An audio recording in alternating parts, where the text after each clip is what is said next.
three key parameters to keep in mind. Planning ahead for the attack, having a plan that's going to reduce the impact of the attack, and number three is having plans that will reduce the time duration of the recovery from the attack.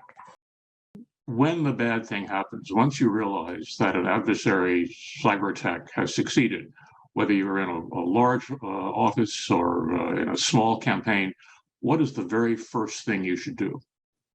Well, hopefully you have a plan, and you should turn to the plan. And hopefully the plan is on paper.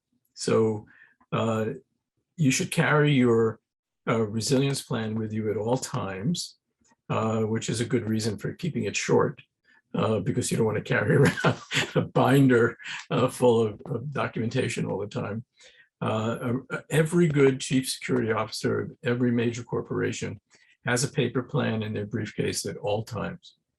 And that's, so turning to that plan, communicating to your staff, and I would recommend highly engaging the FBI. And I wouldn't make that the first call to the FBI.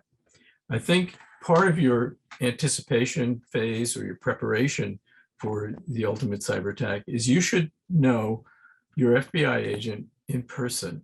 You should call the local FBI office, meet the cyber expert who's responsible for your area, and talk to them and ask them what they do during election day. Tell them what you do during election day. Ask them how they might be able to help you if there's an attack, and get to know them. Let them get to know you and how your particular election area operates, so that when you do have an attack, you're not calling 1-800-FBI and trying to find somebody who can help you, but you're calling Joe or Susan, and they know who you are, they know what the problem is, and they can jump into action quickly, and they can give you good advice, and they can give you help. They can contact the internet service providers and help not only your election system, but all the other election systems in the area that may be also going to be impacted, and you could help prevent them from being impacted by alerting the FBI that this is going on. So that, I think that's a really important call to make.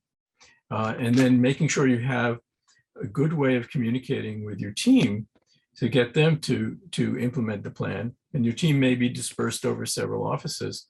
So you need to know all their mobile phone numbers, for example. Well, once again, if those are all in your contact list on your computer, that may be inaccessible to you. Your computer may be completely encrypted, or you may have made the good decision of turning your computer off because an adversary has taken control of it, in which case you should have a call list on paper, the most secure media that we have, unfortunately.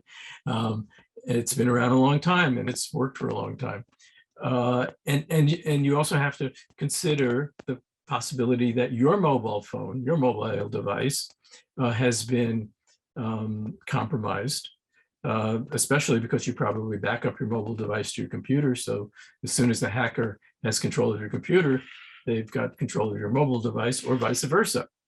So you may need to borrow a mobile device from somebody else that you think has not been hacked, or use a landline if you can find one, to call the team and tell them to implement the plan, and what instructions you want to give them about how to go about being resilient in the face of this cyber attack.